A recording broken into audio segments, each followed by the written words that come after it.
Ahora les presentamos a la licenciada Silvia Aguirre. Silvia es licenciada en psicología, es especialista en docencia universitaria, doctorada en estudios de género, educadora y terapeuta sexual, docente de la Facultad de Psicología de la UNC, es miembro adherente de FESEA. También presentamos a la licenciada Noelia Benedetto. Noelia es licenciada en psicología, sexóloga clínica por el Instituto Calles del doctor Arnedo. Terapeuta sexual y terapeuta sexual con perspectiva de género por licenciada Aguirre Silvia, terapeuta de pareja con licenciada Reta, tiene un posgrado en género y ciencias sociales por la Universidad Nacional de Villa María, es egresada de la Residencia Interdisciplinaria en Salud Mental, Ministerio de Salud de la Provincia de Córdoba, es docente del curso de terapia sexual con perspectiva de género, coordinado por la licenciada Aguirre, y miembro adherente de FESEA. Integra el comité científico y el de prensa y difusión. El tema que presentan es aportes del BDSM al sexo vainilla, consenso y consentimiento entusiasta.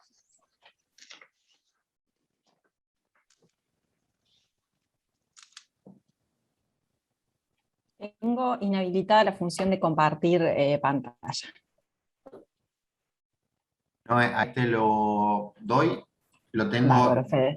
en el otro usuario que En tenés. el otro. Lo que pasa es que el otro está en el celular, lo tengo por las dudas de que se cuelgue la conexión. Perfecto.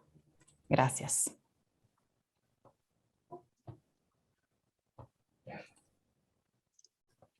Y díganme si se ve. Sí. Perfecto. Bueno. Silvia, ¿está?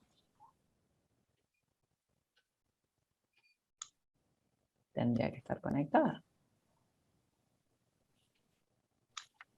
Ahí se escucha. Ah, sí, sí. ¿Ahora sí? Ahora sí, Sí. ahora sí. Sí. Bueno. Bien. Bueno, buenas tardes a todos, a todas. Buenas tardes. Muchas gracias por la invitación que nos han hecho para poder aportar cosas que venimos trabajando, que venimos pensando con Noelia, con nuestro grupo de estudio. No pude estar no pudimos estar desde el principio porque estábamos en nuestro curso de posgrado. Voy a poder retomar por allí cosas que se han estado diciendo y que tal vez van en la línea de lo que nosotras estamos presentando.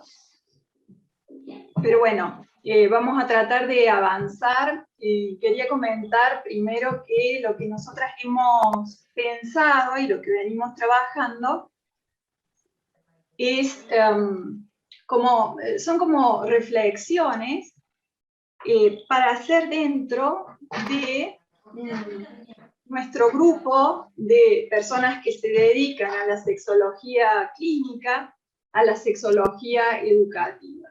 Entonces por allí damos por sentadas cosas que puede ser que haya que recuperarlas si alguien así lo quiere, lo necesita, por un lado, y por el otro, que nuestro estilo tiene mucho que ver con la reflexión de lo que estamos haciendo. La reflexión de nuestro hacer como sexólogas. Entonces, en base a estas dos cuestiones es que vamos a ir avanzando. Nuestra presentación tiene como 4 partes. En una primera voy a hacer una pequeña introducción. Luego Noelia va a hablar más de cuestiones referidas específicamente al BDSM, al consentimiento desde otra autora, y luego haremos un cierre con conclusiones. Ese es como el trayecto que tenemos pensado seguir en este encuentro. Como digo, nuestro estilo tiene que ver mucho con pensar lo que estamos haciendo, reflexionar sobre eso, entendiendo que esto es una búsqueda, que en realidad no tenemos ninguna verdad, aunque nos encantaría, porque las certezas sirven. también desubican al mismo tiempo. Pero bueno, en realidad estas son aproximaciones, estas son reflexiones, esto es el camino que estamos siguiendo en este momento y que seguramente dentro de un tiempo va a ser diferente. Y lo que queremos compartir es eso con ustedes. Bien. Por supuesto que dentro de las cosas que quedamos por sentadas es que las personas que están aquí han leído ya cosas de Foucault o de Guy Rubin, ¿no? Entonces no nos vamos a detener en eso, pero sí enunciar algunas cuestiones que tienen que ver con estos posicionamientos, ¿no? Nosotras hablamos desde algunas cosas que propone Foucault, o por lo menos desde cómo nosotras entendemos esa propuesta. Entonces, esto de pensar que no es la sexualidad una cosa que se reprime, o que lo que hace la sociedad es reprimir la sexualidad, sino que lo que hace la sociedad es generar distintos discursos mediante los cuales se habla y al mismo tiempo se oculta y se da una serie de directrices, de normas, de moralidades en relación a la sexualidad, ¿no? Entonces, desde allí es que vamos a hablar. También desde el hecho de pensar y de pensarnos, como que también estamos generando un discurso que pueda a su vez ser disciplinador. Y a esto tratamos de tenerlo en cuenta. Es decir, nosotras con lo que vamos diciendo también vamos tratando por lo menos de tener en consideración que estamos generando al mismo tiempo que lo decimos una serie de normas morales. Es decir, cuando nosotras dando un discurso de divulgación decimos que, a ver, lo que estaban diciendo recién, en relación al punto G o a la zona G, ¿no? Repetir punto G o decir la zona G es a su vez un discurso que genera cosas. Mínimamente, ni bien ni mal, digo, tratar de ser conscientes en esto que vamos diciendo. Eso es lo que consideramos y desde allí que vamos a seguir hablando. Y también, y esto como un poco anticipando a lo que se va a referir Noelia, pensar que en estos discursos, nosotros, nosotras, podemos estar en un lugar de sumisión en relación a la ciencia, en relación a los conocimientos. Podemos estar en este lugar de poder, dictando discursos, dictando como nuevas formas, normas, pero también podemos estar en estos lugares de sumisión en relación a esos discursos. Por lo menos pensarlo, ¿no? Avanzamos, ¿no?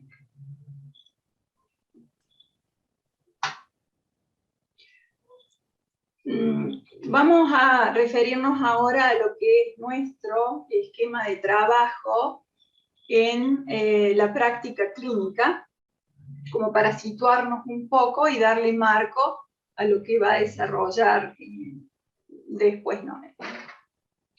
Nuestro esquema de trabajo, por supuesto que viene de lo que todos y todas conocemos, del esquema Plicit, y le hemos hecho una serie de adecuaciones, considerando que trabajamos desde la perspectiva de género.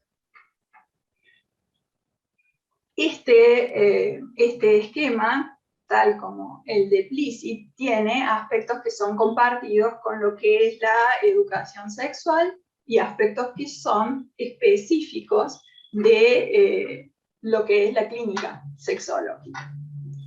Entonces ustedes ven que hay un primer, en realidad podríamos empezar por ahí o por otro, porque la forma circular también tiene que ver con eso, pero vamos a partir de este concepto de información, ¿sí? Que brindamos información, y cuando brindamos información, insisto con esto, lo hacemos de determinado lugar, y lo hacemos con un discurso, y en ese discurso estamos dando reglas morales, estamos dando permisos, estamos dando una información que siempre tiene un sesgo.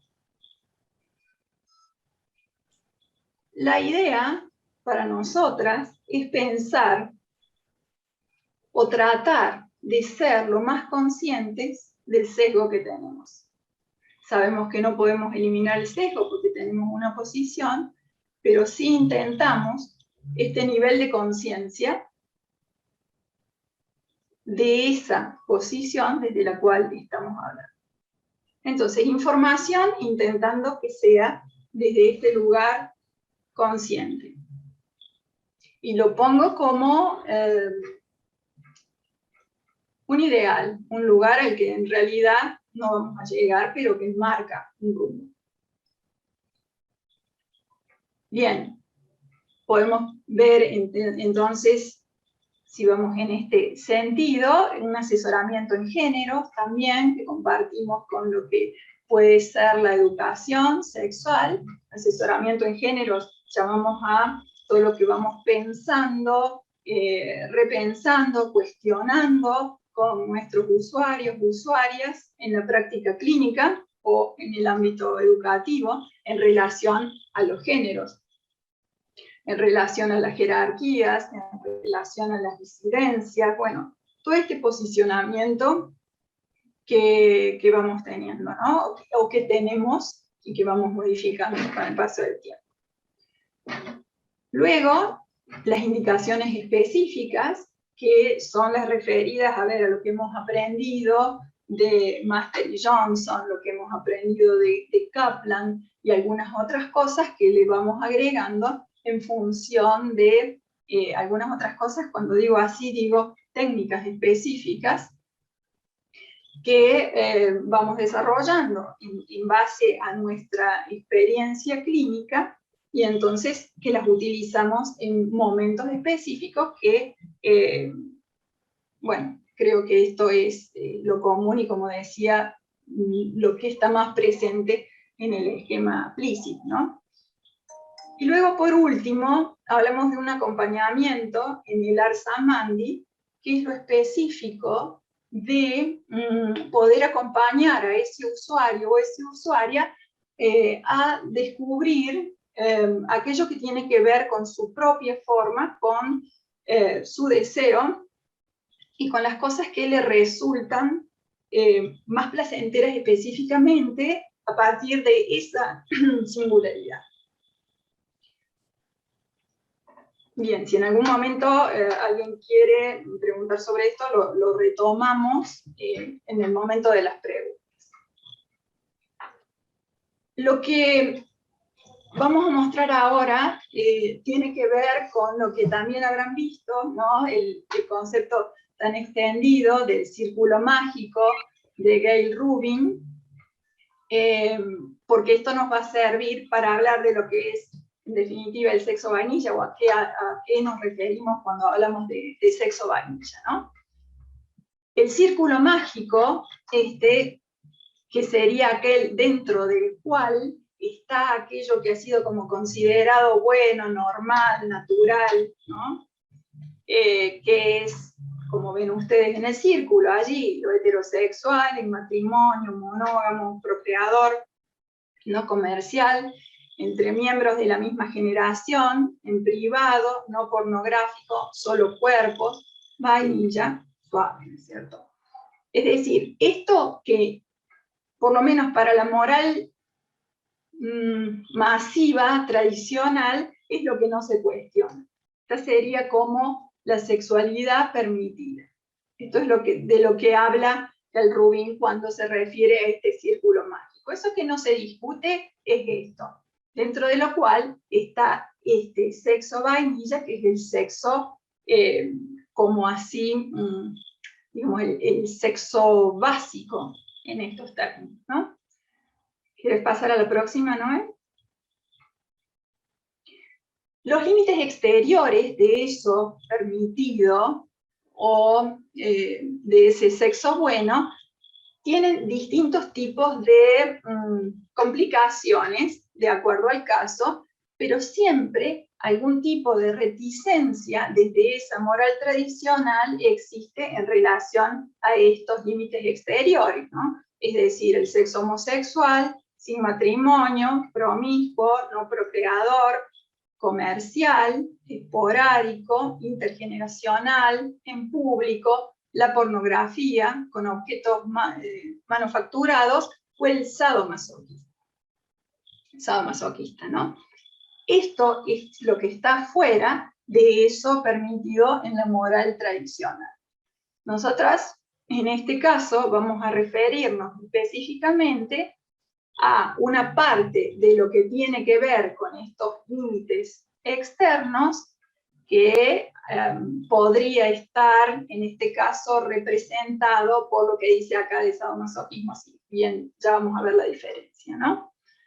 Pero entonces vamos a referirnos a una parte de ese externo al círculo permitido que define Gail Rubin en el año 1984, como dice la placa. Bien, ahora, Noé, si querés. Bien, hay un micrófono abierto, por las dudas, no sé de quién es, pero se escucha. En realidad, cuando se habla de ciertas distinciones en relación a lo que tiene que ver con el sexo, ¿sí? Se hace una categorización entre un término que a veces es un tanto acuñado desde lo peyorativo, ¿sí? desde algún sector de la comunidad BDSM, que tiene que ver con el sexo vainilla. El sexo vainilla tiene que ver con, o se relaciona con una metáfora donde vamos a una heladería y el gusto más básico o simple es el vainilla. Entonces, habiendo tantas posibilidades, vamos a un lugar común o seguro. Tiene que ver con un sexo heterosexual, con un sexo heteronormativo, cisexista, coitocentrista, generalmente abocado a cierta vertiente reproductiva, con un guión bastante escueto que se reduce a penetración, autoestimulación, de acuerdo también a las lecturas de la época, y podría llegar a agregar sexo oral, ¿sí? Se habla de un sexo bastante lineal y no sé si rudimentario, pero sí con un bastante reduccionismo.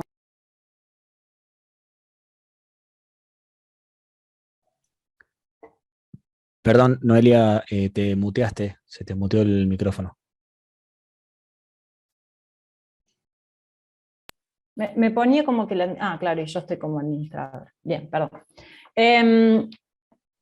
Otra línea, digamos, en contraste, se piensa a lo que sería el sexo no convencional como el sexo kinky. El sexo kinky en inglés la traducción sería como extravagante o también como torcedura, ¿sí? En contraparte a esto del sexo vainilla, como esto de lo lineal, que en realidad tiene que ver con todas prácticas o posiciones, ¿sí? Subjetivas en relación a la sexualidad. No me gusta hablar de alternativas, porque si no parecería, digamos, que es algo compensatorio o que es menor, sino no convencionales, ¿sí? Algunos postulados plantean, bueno, el sexo kinky es parte del BDSM, y hay otras líneas que dicen, no, a ver, el BDSM es un tipo de práctica kinky, ¿sí? Y en esto Taormino hace un desarrollo de una guía completa, que está buenísima si pudieran acceder a la misma, donde plantea justamente todo este repertorio, todo este abanico de posibilidades, donde de repente pueden ser desde prácticas de BDSM hasta, por ejemplo, prácticas de ciertas restricciones o lo que se habla regularmente como de fetichismo, particularidades eróticas, juegos sexuales, intercambio de roles, algunos tipos de prácticas en las que hay ciertas sesiones de poder. Es decir, todo lo que no sería penetración en el sentido de un coito heterosexual, con un pene vagina, ¿no es cierto? Porque también hay otras posibilidades de sostener un coito, con cuestiones que ni siquiera tienen que ver con órganos. Por ejemplo, esto de utilizar algún tipo de dildo o cuestión, y todo lo que no sería penetración, sexo oral y autoestimulación, también vuelvo a decir, situado de acuerdo a la lectura de género que hagamos, porque no está habilitado de la misma manera para todas las trayectorias sexuales y vitales, sería sexo kinky. Dentro del sexo kinky, una parte es el BDSM, ¿sí? Con esto, la idea es que tampoco nos quedemos en estas categorías estancas y cerradas, sino que empecemos a pensar sobre todo las prácticas sexuales y las posiciones subjetivas en relación a esto, como un espectro, y no quedarnos en estos binarismos de decir, bueno, todo lo que no es vainilla pasa a ser kinky, y todo lo que es kinky no necesariamente tiene que ver con el sexo vainilla. Justamente la idea nuestra es empezar a repensar esto y poder extrapolar ciertos aspectos que pueden llegar a ser de aporte para la sexología y para la terapia sexual, ¿no? Entonces, el BDSM, acá tengo que volver, es un acrónimo que es anglosajón básicamente, que viene con una sigla donde se generan, digamos, estas díadas que tienen que ver, la primera con el bondage y la disciplina. Bondage es un término francés que tiene que ver con las ataduras, y la disciplina en sí, como fijar ciertos límites y a estas performances, que no necesariamente tiene que ver con las ataduras de nudos, como por ejemplo yo les puse una imagen antes que tiene que ver con el shibari, que es un arte de las ataduras oriental, sino que también tiene que ver con varios tipos de restricciones, ¿sí? Ya sea inmovilizaciones o restricciones a nivel de lo sensorial. Por ejemplo, esto de vendar los ojos también entraría para algunas líneas de trabajo dentro del bondage. El DS tiene que ver con la dominación y la sumisión, que lo que genera ahí es una posibilidad de que las personas encarnen ciertos roles. En lo que es BDSM se habla de top, ¿sí? Que es la persona que está dominando la situación, y en la sumisión se habla de bottom. Pero también hay muchas personas que encarnan roles que pueden switchear, y por eso se llaman switch, ¿sí? Básicamente ahí tiene que ver con cesiones totales o parciales del poder, a voluntad, obviamente, ¿no? Y por último, ahí a veces se confunde y se piensa que el BDSM solo es esto, que es el sadismo y masoquismo, que es justamente prácticas en donde hay un disfrute, un goce, un placer en situaciones que están relacionadas con generar o experimentar algún tipo de dolor, ¿sí? Dentro de esto hay desde lo que sería el wax play, que es el jugar con la cera de velas, hasta, por ejemplo, situaciones como que se plantean perfos con extracciones de sangre, ¿sí? Y esto hay algunas subjetividades que esto les genera muchísimo placer en relación a lo sexual. Y cuando hablo de lo sexual, obviamente que es un concepto ampliado y no solamente lo relacionamos a lo genital, ¿sí? Porque básicamente el BDSM puede pensarse, digamos, como un conjunto de prácticas, pero sobre todo, y desde el lugar que lo vamos a analizar hoy, es una especie de cultura, la cual se presenta o sostiene una posición ética, que por ejemplo para Valérie Tasso, que es una sexóloga francesa, dice es la posición erótica más democrática que existe, ¿sí? Y esto tiene que ver con ciertas particularidades que tienen estas prácticas o las personas que la realizan. Por ejemplo, el hecho de tener una especie de inventario, ¿sí? de prácticas que se pueden llegar a realizar, que llegamos, o sea, hay listas que están disponibles en la red, pero después cada persona o cada grupo que lo realice, o puede ser una pareja también, va a seleccionar dentro de esa lista y puede hacer su propio, lo que se llama checklist, es decir, un inventario donde vamos a generar acuerdos acerca de las cosas que deseamos hacer, que nos gustaría hacer, la frecuencia con la que nos gustaría hacerla, y establecer en este checklist también ciertos límites. Los límites en el BDSM se dividen en tres. Están los límites duros, que tienen que ver con cuestiones que no vamos a llegar a hacer, límites blandos, con cuestiones que pueden tener cierto acuerdo, o particularidad, o cosas que a lo mejor no son de mi preferencia, pero las podríamos hacer. Y después están los límites de escena, que se le llama, que tiene que ver con algo que puede llegar a gustarnos, o puede estar relacionado con nuestro deseo, puede ser placentero, pero puntualmente en esa escena que vamos a desarrollar en determinado encuentro, no lo vamos a hacer, ¿sí? La particularidad de toda la cultura BDSM es que, como les decía, tiene que ver con una sexualidad ampliada, porque generalmente es no genitalocentrista, ¿sí? No coitocentrista y no orgasmocentrista, ¿sí? Hay prácticas en las que ni siquiera está involucrada algunas de estas cuestiones, de estas tres cuestiones, y siguen siendo excitantes, placenteras y relacionadas con la sexualidad de las personas.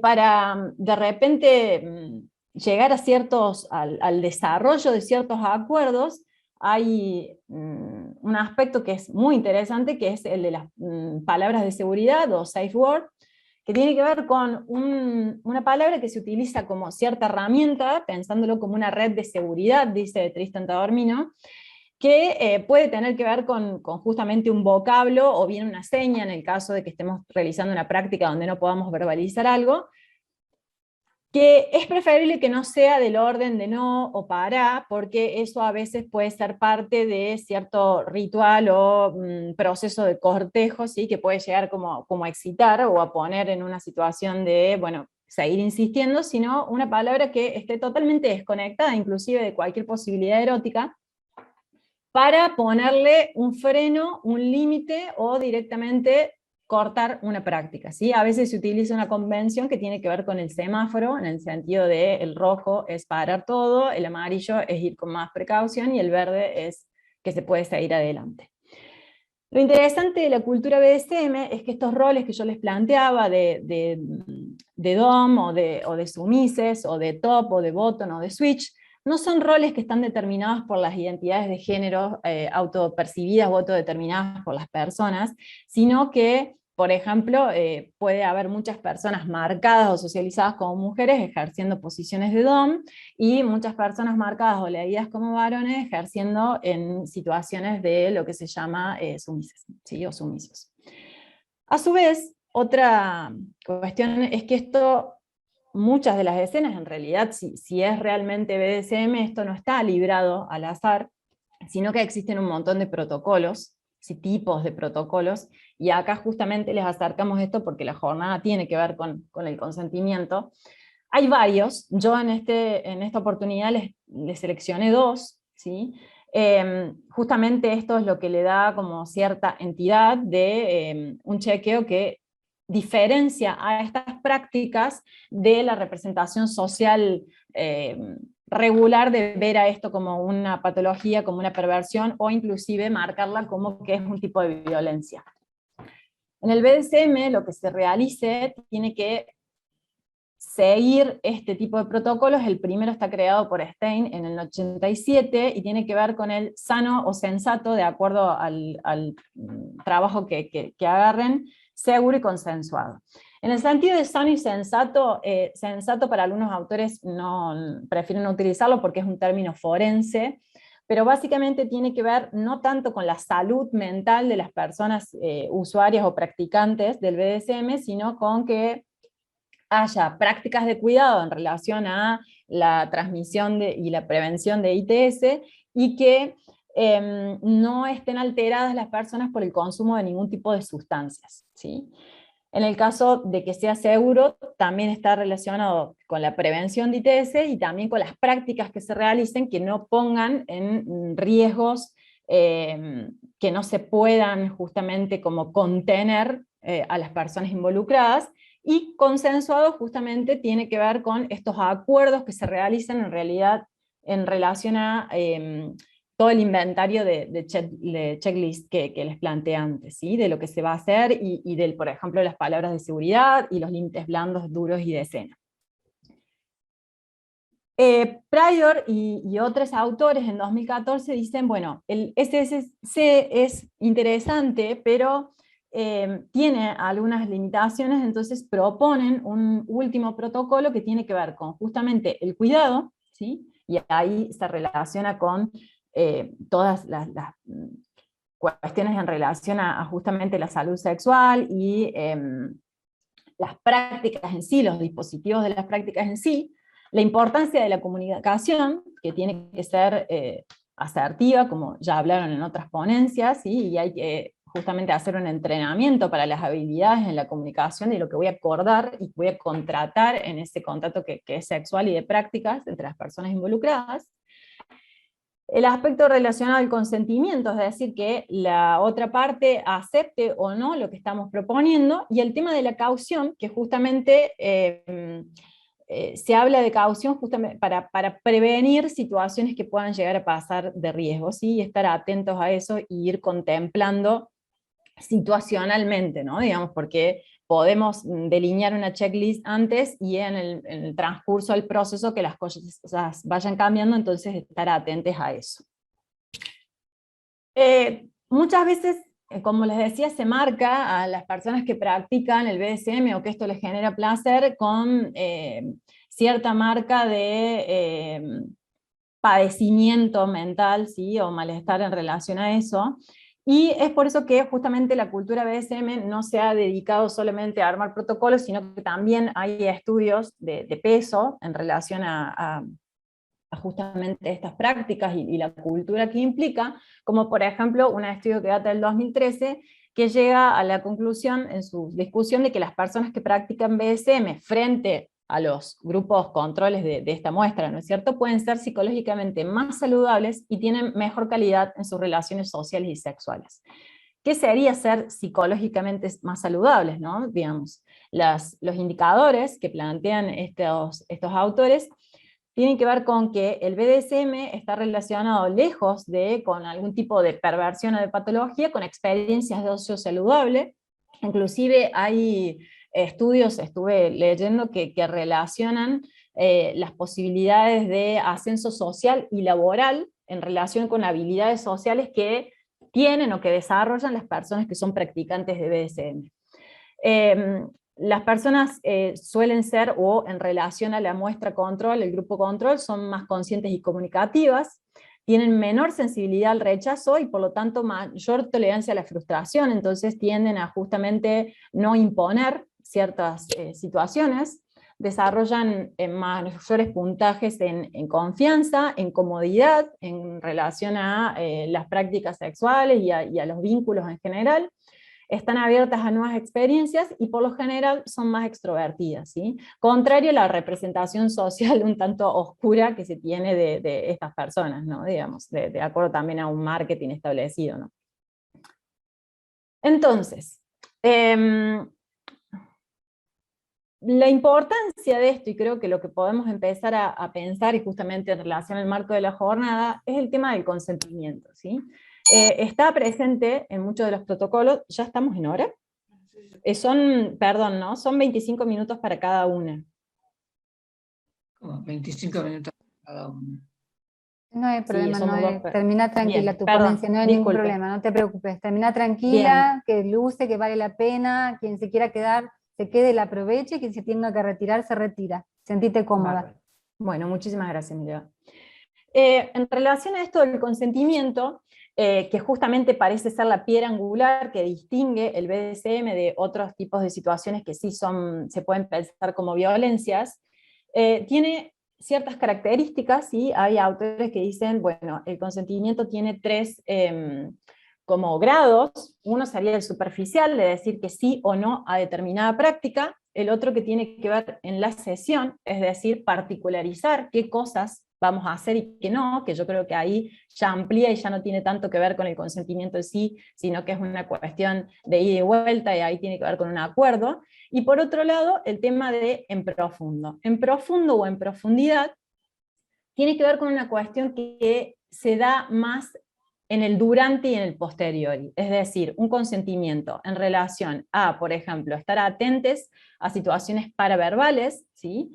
no tan solo lo que la persona puede expresar o hacer un gesto, sino a de repente situaciones de tensión o situaciones de cierto registro de la incomodidad, porque bien sabemos que no es tan fácil a veces expresar, hablar o verbalizar.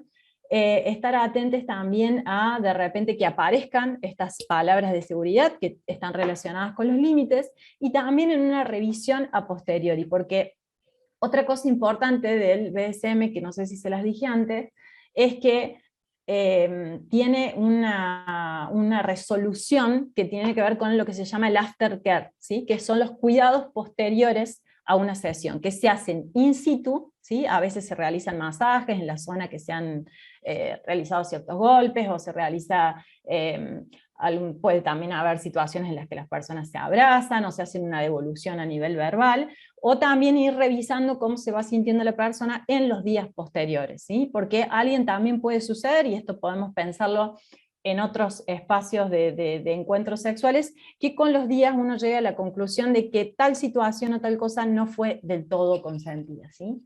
Y ahí empieza el problema, y es que justamente el consentimiento, entiendo que es una herramienta que se plantea para diferenciar estas situaciones, o para diferenciar en la vida cotidiana situaciones elegidas de las de ciertas violencias o abusos, pero tiene sus ambigüedades, ¿sí? Se presenta como un ideal demandado y esencial para cierto tipo de prácticas, pero en realidad el consentimiento es unilateral, ¿sí? Alguien me propone algo generalmente, y yo lo que tengo que hacer es tener herramientas y cierto empoderamiento, también como hablaba Mileva esta mañana, para poder decir que sí o no a algo. El tema es que ojalá solamente eso quedara en la capacidad de agencia de las personas de decir que no, cuando en realidad sabemos que hay muchas veces que se dicen que sí a situaciones por miedo a lo que puede llegar a pasar, por situaciones de débito sexual, porque consideramos que los estereotipos de género, bueno, tengo que decir que sí a esto porque ya pasó un tiempo, ¿sí? O porque de repente me pueden llegar a preferir, me pueden llegar a dejar por otra persona, o de repente, no sé, en el caso de que haya sido socializado como varón, no da decir que no a algo.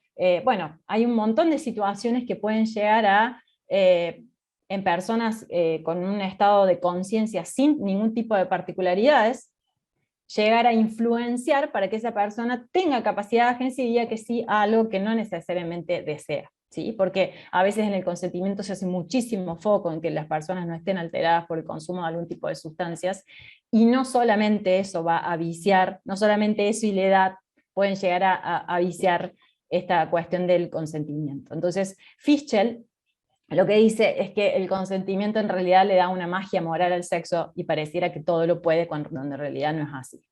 Belolit, que es una catalana, en el 2019 dice, bueno, el consentimiento me parece una herramienta horrible para dividir lo que es deseado y no en el sexo, porque en realidad lo único que dice es sí a algo o no a algo, y por eso le agrega que el consentimiento no puede ser un sí o un no, sino que tiene que ser entusiasta, es decir, tiene que tener capacidad de agencia, cierto nivel de conciencia, cierta edad, y a la vez poder, no lo dice desde el deseo, es decir, que las personas digan que sí a cosas que desean, porque también tiene sus partes oscuras el tema del deseo, sino que dice tiene que ser dentro del entusiasmo y la convicción de la persona, ¿sí? Porque sobre todo en las socializadas como mujeres, muchas veces que le decimos que sí a cosas que no necesariamente estamos queriendo hacer. Entonces, el consentimiento en términos de placer y deseo es insuficiente, dice Requena, y tiene límites difusos, posee un alcance limitado, y se le pide que soporte una carga demasiado grande para abordar problemas que no está equipado para resolver. Sobre todo en el punto de que generalmente, lejos de transmitir cierta educación emocional, por ejemplo, para los socializados varones, casi siempre lo que se hace es tratar de empoderar a las socializadas mujeres para que tengan las herramientas para poder decir que sí o no a algo, y también sabemos que es muy difícil a veces plantear eso. Entonces, vuelvo a decir, y estas autoras también lo refieren, que no es la panacea, no es el bálsamo de todas las situaciones que generan conflictos y padecimientos. Para eso les traigo el pensamiento de Angel.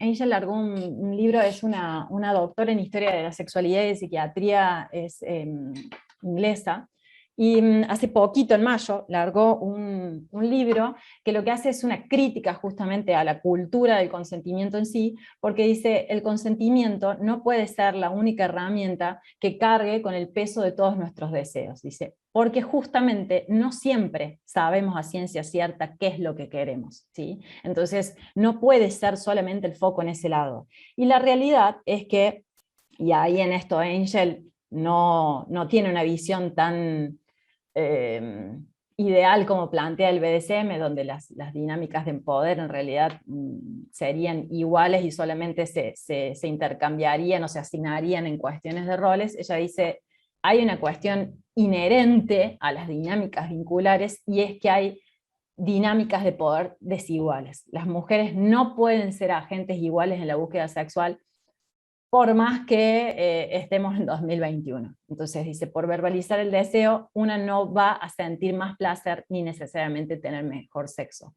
El libro se llama El sexo mañana volverá a ser bueno, y dice que en determinadas encuestas, las socializadas como mujeres refieren que tener un buen sexo es un espacio que ha sido libre de violencias, digamos. En esto que hace un rato también decía Noé, la disculpa, doctora ¿podés ir Salor. haciendo Sí, cierre? sí. Bien, gracias. Entonces, en lugar de jugar con las formulaciones del consentimiento sobre las que colocamos una carga ética demasiado alta y de condenar los intentos de las mujeres de hacer que sus mundos sean más seguros y más interesados en su placer, debemos articular una ética del sexo que no intente frenéticamente mantener la incertidumbre del deseo a raya. Una ética sexual que merezca su nombre tiene que permitir la oscuridad, la opacidad y el desconocimiento. Tenemos que partir de esta misma premisa, que no deberíamos tener que conocernos a nosotros mismos para estar a salvo de la violencia. Y ahora, en lo que serían las discusiones finales, Silvia les va a hacer sus aportes.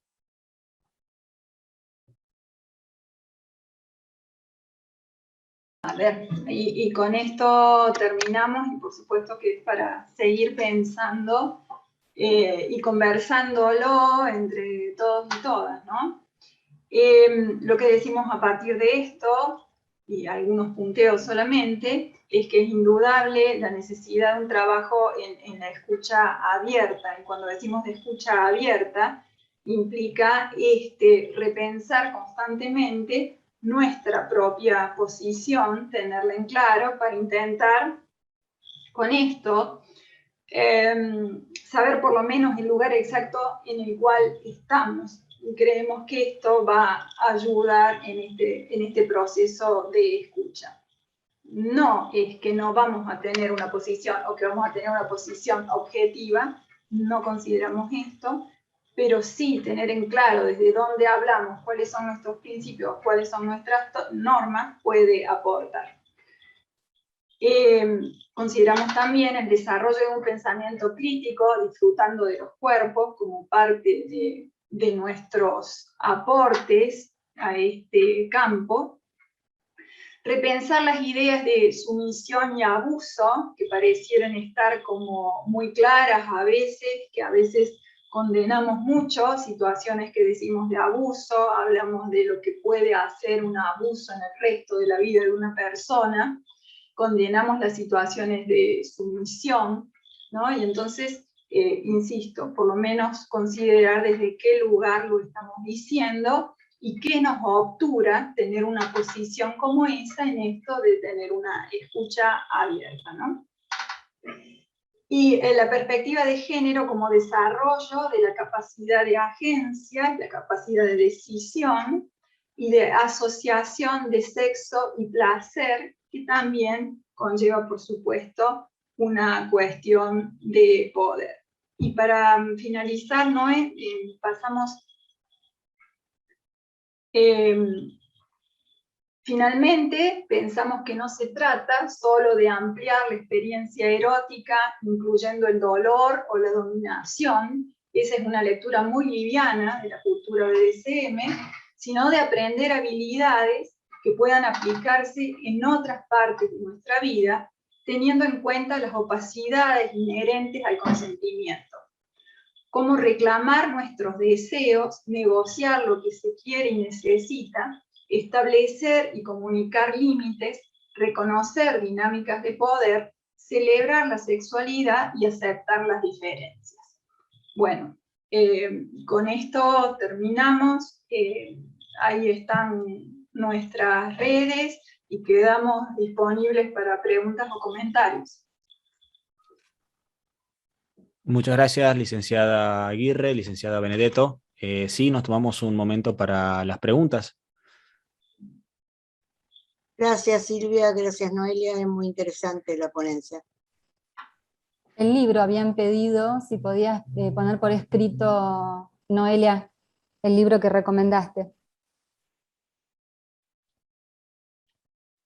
Si lo puedes poner en el chat. Bueno, parece que... Gracias, ahí está. Bueno, parece que preguntas no hay, sí, comentarios de felicitaciones. Lo mismo quiero decirles también a las dos, felicitaciones, hermosa la presentación, riquísima, una perspectiva totalmente novedosa, así que muchísimas gracias.